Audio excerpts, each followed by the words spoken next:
So the year is 2025, and I'm wondering what the F1 driver lineups will look like.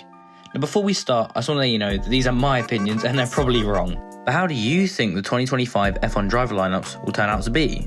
Leave a comment down below, I'd love to hear your thoughts. Okay then, let's start this list off with Haas. Now I think Nikita Mazepin will be driving for the newly named Uralkali Formula 1 team. As mentioned in this video here, I think Haas will be sold to Dmitry Mazepin, Nikita's father. So to partner the Russian driver, I'm going with Carlos Sainz. In 2025, he'll be 30 years old and one of the most experienced drivers on the grid. Because in my opinion, Haas will still be near the bottom of the table in the Constructors. I think Sainz could help rebuild the team. The Spaniard is consistently quick and I'm sure he'd give reliable feedback and help the car develop. So I think at Haas, it'll be Nikita Mazepin and Carlos Sainz. Now, let's move on swiftly to Alfa Romeo. I can't do an Italian accent. What am I doing? So I think Théo Pourchaire will be leading the Alfa Romeo team, and I think he could be with them for a very, very, very long time. I mean, look at his 2021 F2 season. He's been amazing. He was the youngest ever F2 race winner, and he's staying with ART for 2022. But I think he'll replace Guan Yu Zhou in 2023, and he'll be mentored by the very experienced Valtteri Bottas. I think Bottas will retire in 2024. And then Bottas will be replaced by Ferrari Junior driver Beganovac. I think that's how you say it. I'm not very good with pronunciation. He's a 17-year-old currently racing in the Formula Regional with Prema and has previously raced in ADAC Formula 4 and Italian F4, where he's finished third in the standings. Not bad. So I think Alfa Romeo will be Théo Pourchaire, who will be leading the team, and with the Ferrari Junior driver of, I'm going to say Dino Beganovac. Yeah. Now, onto Williams. The British team have shown a lot of interest in American driver Logan Sargent, as they recently signed him into their driver academy, so I think he'll be on the grid for 2025. He's competed in the UAE Formula 4 Championship, where he scored 15 podiums in 18 races. Not bad, eh? He's also competed in British Formula 4, where he finished P3 in the standings behind the likes of Oscar Piastri, who won the 2021 Formula 2 Championship. He's also competed in the Formula Renault Euro Cup, where he won at Paul Ricard, the Nürburgring, and Barcelona. He finished P4 in the standings behind Max Futrell, Christian Lundgaard, and that guy. He won it. Now, on to F3, where he did alright, finishing P7 in the standings and one win in Sochi. But now, for 2022, he's going to be with Carlin in Formula 2. But who will partner him at Williams? Well, I'm saying Mercedes junior driver Paul Aron, or Aaron. Oh, I'm going to say Aaron. The Estonian has competed in ADAC F4, Italian F4, and the Formula Renault Euro Cup. In 2021, he competed in the Formula Regional European Championship alongside the dinosaur guy, where he gained a few podiums, wins, and pole positions. So Williams, I have Logan Sargent and Paul Aaron, or Aron. It's Estonian, so I don't know how you say it. Next on our list is Aston Martin. Now, as I said in my 2023 driver lineup prediction video, spoiler alert, I think Aston Martin will be Ricciardo and Stroll. I think it's safe to say that Stroll's going to be there, and I'm pretty sure Daniel will also be there if he even moves in 2023. Who knows?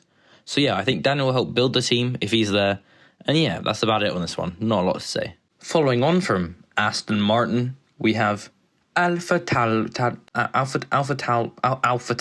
Yes, Alfa Tauri. I think Alfa Tauri is becoming more of a sister team than a junior team. I think that in the future they will have a driver who's kind of always in that team, and they will always be the number one driver, so that their drive lineup can have some sort of stability.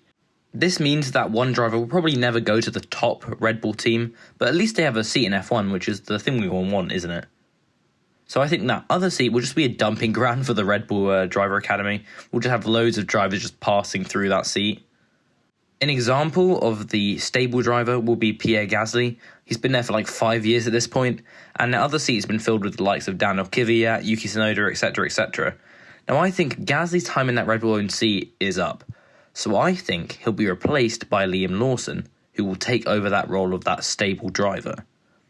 I don't think he'll ever go up to the main Red Bull team. But you think once he's had a few years in F1, he'll mentor the younger Red Bull back drivers who are coming through into F1 for the first time. Now onto the second seat.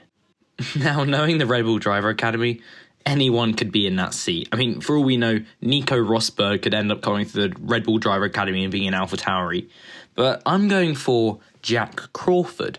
He's only 16, but he's previously raced in Formula 3 Championship, and in 2022, he'll be racing with Prema, the same team that got the other Red Bull Junior driver, Dennis Hauger, the title in 2021. So, in my expert opinion, I think the AlphaTauri lineup will consist of Jack Crawford and Liam Lawson. He's like from New Zealand, so like Liam Lawson? No, what is that's like Scottish. What? Now, moving on to Alpine. Sounds like Alpine. Sounds like oh my. Sorry about that. I don't know what just came over me. I just realised that and I was like, oh my goodness, what? So anyway, Alpine. The French outfit have shown their skills at identifying young talent in the lower formulas this past season, with the likes of Guan Yu Zhou and Oscar Piastri. So if it wasn't obvious, I think Piastri will be there. But alongside him, I think Pierre Gasly will be there. I think the French team would love to have a French experienced driver. And Pierre Gasly will be 28 by 2025. And he'll be alongside the young budding star in Oscar Piastri. So yeah, that's Alpine or El Plan. Yeah, that's it. Bye. Now, before we go on to McLaren, I'd like to ask you to subscribe. It's free, only takes a few seconds, and you can always unsubscribe later if you want. You know, my goal with this channel is to build the best F1 community there is. And if you want to help me do that, leave a like. Thanks, it really helps. Now on to McLaren. In my opinion, the best F1 team. I think Lando will still be with the team by the time 2025 rolls around, as he himself will only be 25 years of age. So he still has a long F1 career ahead of him. But I think he'll be partnered with McLaren IndyCar driver Pato O'Ward. It's a bit weird how it's O-O, like O'Ward. Oh well.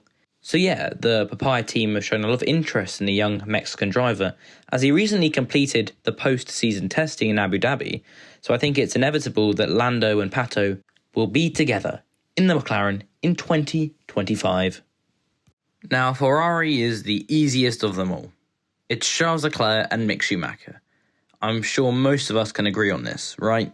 If not, let me know in the comments below. Do you think one of the junior drivers could easily make their way through the ranks quickly, and maybe they'll partner Charles or Mick? Let me know. Now, onto the penultimate lineup, Red Bull. I think that Yuki Tsunoda would have been promoted to Red Bull by 2025, as I think that he would have had at least 2 years in that AlphaTauri, and he'll be more than ready to move up. I think that Red Bull have learned not to promote their drivers too early, and to partner him in the Red Bull, I think it'll be the 2021 F3 champion, Dennis Hauger. I think that he'll do extremely well in F2, as he is joining the reigning champs Prema alongside Jehan Daruvula, so I think he'll ascend to F1 in no time. Now, some of you may be saying, Connor, but where's Verstappen? Is he going to retire? Why would he have left his favourite team Red Bull? Well, no, he's not going to retire. I think that the Red Bull's performance will slowly drop off over the next few years. So I think Max will be hungry for more wins and even championships. So I think he'll move to the Silver Arrows of Mercedes and partner George Russell. But the burning question, the $1 million question is, will Mercedes still be at the top of the grid in a couple years' time? I don't know, but I guess we'll see. So anyway, those are my thoughts on what the 2025 F1 driver lineups could look like. Yes, I'll probably make this video again in about 2 or 3 years' time, but it's fun to guess, isn't it? So yeah, thank you for watching. I've been Connor, and I'll see you later.